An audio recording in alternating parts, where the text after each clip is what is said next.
friends. Hi.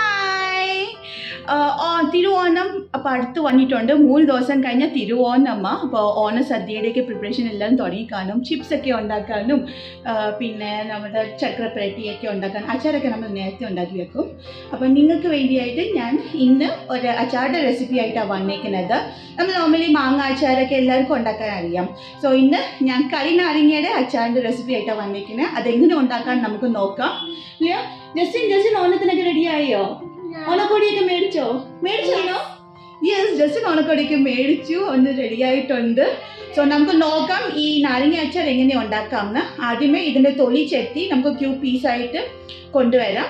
So അത് കഴിഞ്ഞ് നമുക്ക് നോക്കാം എങ്ങനെയായിട്ട് റെഡി ആക്കേണ്ടതെന്ന്. ചലോ. ഞാനിവിടെ നല്ലോണം തൊലിയൊക്കെ ചെത്തി റെഡിയാക്കി എടുത്തിട്ടുണ്ട്. ഇതിനി നമുക്ക് ചെറിയ പീസായിട്ട് കട്ട് ചെയ്തെടുക്കണം. സോ ഈ റെസിപ്പി മമ്മിയുടെ റെസിപ്പിയാണ്. മമ്മിയാണ് ഇത് റെഡിയാക്കുന്നത്. അപ്പം നമുക്കൊക്കെ ആണെങ്കിൽ കട്ടിംഗ് ബോർഡ് വേണം, പക്ഷെ മമ്മിക്കൊക്കെ നല്ല പ്രാക്ടീസൊക്കെ കയ്യിൽ ഇത് കട്ട് ചെയ്തെടുക്കാനായിട്ട്.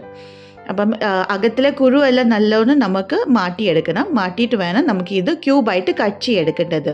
സോ എത്ര സൈസാണ് വേണ്ടതെന്ന് അത് ഞാൻ നിങ്ങൾക്ക് കാണിച്ചു തരാം, കട്ട് ചെയ്ത് കാണിച്ചു തരാം. ഈ ഒരു വലുപ്പത്തിലാണ് നമുക്കിത് വേണ്ടത്. ഒരു ചെറിയ ക്യൂബ് പീസായിട്ട് നമുക്കിത് കട്ട് ചെയ്തെടുക്കാം. ഞാൻ ഇതിൻ്റെ സൈസ് കാണാമല്ലോ.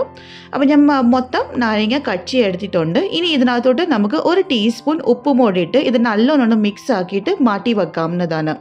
ഉപ്പ് നല്ലോണം നാരങ്ങയ്ക്കകത്ത് പിടിക്കാൻ വേണ്ടിയാണ് നമ്മൾ ഈ ഒരു സ്റ്റെപ്പ് ചെയ്യുന്നത്. അടുത്തതായിട്ട് വേണ്ടത് 3 പച്ചമുളക് വട്ടത്തിൽ അരിഞ്ഞിട്ടുണ്ട്, 10 അല്ലി വെളുത്തുള്ളി, 1 ടേബിൾ സ്പൂൺ ഇഞ്ചി കൊത്തി അരിഞ്ഞെടുത്തിട്ടുണ്ട് ഞാൻ ഇഞ്ചി, പിന്നെ ആവശ്യത്തിനനുസരിച്ച് കറിവേപ്പില. ഇത്രയും കാര്യം ഇനി നമുക്ക് വേണം. ഇതൊന്ന് മാറ്റി വെക്കാം. എന്നിട്ട് തുടങ്ങാം നമുക്ക് എങ്ങനെ ഉണ്ടാക്കുന്നതിന്. ആദ്യമായിട്ട് ഞാനൊരു ചീൻചട്ടി എടുത്തു. ചീൻചട്ടിന് ചൂടാകുമ്പോഴത്തേക്കിന് നമുക്ക് കുറച്ച് 1 ടേബിൾ സ്പൂൺ എണ്ണ ഒഴിച്ച് കൊടുക്കാം. എണ്ണ ചൂടായി വരുമ്പോഴത്തേക്കിന് 1/2 ടീസ്പൂൺ കടു ഇട്ട് കൊടുക്കാം. കടു ഒന്ന് പൊട്ടി വരുമ്പോഴത്തേക്ക് നമ്മൾ നേരത്തെ അരിഞ്ഞു വെച്ചേക്കുന്ന പച്ചമുളക്, പിന്നെ ഗാർലിക്കും ഇഞ്ചിയും കറിവേപ്പിലയും എല്ലാം ഇട്ട് കൊടുത്ത് നമുക്കിത് നല്ലോണം ഇളക്കിയെടുക്കണം. ഇത് നമുക്കൊന്ന് നല്ലോണം സ്ലൈറ്റ്ലി ഒന്ന് അതിൻ്റെ പച്ചമണമൊക്കെ മാറുന്ന വരെ നമുക്കിതൊന്ന് വേവിച്ചെടുക്കാം. ഞാൻ അപ്പം പെട്ടെന്നൊന്ന് നമുക്കൊന്ന് ബ്രൗൺ ആവാൻ വേണ്ടി നമുക്ക് കുറച്ച് ഉപ്പിട്ട് കൊടുത്തിട്ടുണ്ട്. അപ്പോൾ ഒത്തിരി ബ്രൗണും ആവേണ്ട, അതിൻ്റെ പച്ചയ ടേസ്റ്റ് ഒന്ന് മാറി കിട്ടിയാൽ മാത്രം മതി. ഇനി ഈ സമയത്ത് നമുക്ക് തീ ഒന്ന് കുറച്ച് വെച്ചിട്ട് അതിനകത്തോട്ട് 1/4 ടീസ്പൂൺ മഞ്ഞൾപ്പൊടി ഇട്ട് കൊടുക്കാം. പിന്നെ കുറച്ച് നമുക്ക് കായം ഇട്ട് കൊടുക്കാം. കുറച്ചിട്ടാൽ മതി. അത് കഴിഞ്ഞ് ഞാനിവിടെ 1 table spoon Kashmiri chilli powder ഇടുന്നത്. നമ്മൾ മുളക് ഇട്ടുകൊണ്ട് 1 ടേബിൾ സ്പൂൺ ഇട്ടാൽ മതി. അല്ലെങ്കിൽ നിങ്ങൾക്ക് എത്ര എരിയാണ് വേണ്ടത് അതനുസരിച്ച് നിങ്ങൾക്ക് മുളക് പൊടി ഇടാവുന്നതാണ്. അടുത്തതായിട്ട് വേണ്ടത് ഉലുവപ്പൊടി. അതും ഒരു പിഞ്ച് ഇടാവുള്ളൂ. ഉലുവപ്പൊടിയും കൂടി പോകാൻ പാടില്ല. ഇത്രയും ഇട്ടിട്ട് നമുക്കിത് നല്ലോണം മിക്സ് ആക്കി എടുക്കാം.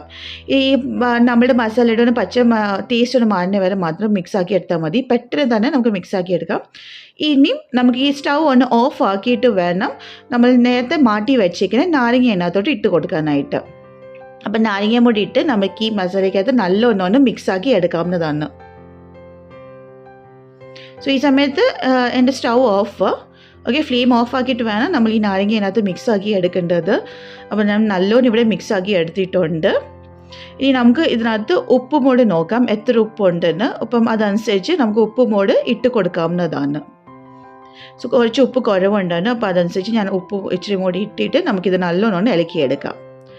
ഇതിനി നമുക്ക് ഒരു പാത്രത്തിലോട്ട് മാറ്റി വെക്കാം. പിന്നെ ഞാനിപ്പോൾ കറിയായിട്ടാണ് ഉണ്ടാക്കാൻ പോകുന്നത്. അപ്പം നമുക്ക് ആ എടുത്തേക്കുന്ന ചീൻചട്ടി തന്നെ നമുക്കൊരു 1/4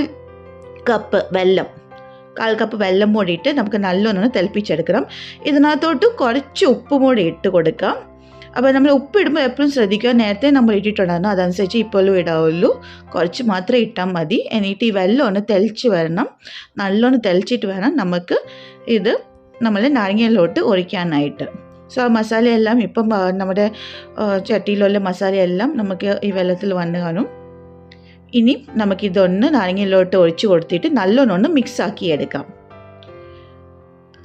ഇപ്പം നല്ല ടേസ്റ്റിയായ ഒരു നാരങ്ങക്കറി ഇവിടെ റെഡി ആയിട്ടുണ്ട്. അപ്പോൾ എല്ലാവരും ഇത് ട്രൈ ചെയ്ത് നോക്കണം. പെട്ടെന്ന് തന്നെ നമുക്ക് ഉണ്ടാക്കിയെടുക്കാം. നല്ല ടേസ്റ്റും ബിഗിനേഴ്സിനൊക്കെ ഒത്തിരി ഈസി ആയ ഒരു റെസിപ്പിയാണ്. അപ്പോൾ എല്ലാവരും ഇത് ട്രൈ ചെയ്തിട്ട് എൻ്റെ ഫീഡ്ബാക്ക് എൻ്റെ കമൻറ്റ് സെക്ഷനിൽ ഷെയർ ആയിട്ട് അറിയിക്കണം. ആദ്യമായിട്ട് എൻ്റെ വീഡിയോ കാണുവാണെങ്കിൽ എൻ്റെ ചാനലൊന്ന് സബ്സ്ക്രൈബ് ചെയ്യാൻ മറക്കല്ലേ. തൊട്ടടുത്തുള്ള ബെല്ലൈക്കൻ എനേബിൾ ചെയ്യണം. എന്നാലേ പുതിയ വീഡിയോസിലേക്ക് നോട്ടിഫിക്കേഷൻ നിങ്ങൾക്ക് വരത്തുള്ളൂ. അപ്പോൾ നമുക്കിനി അടുത്ത വിഭവമായിട്ട് ഞാൻ വരുന്നതായിരിക്കും. അതുവരെ thank you for watching. Take care. Bye.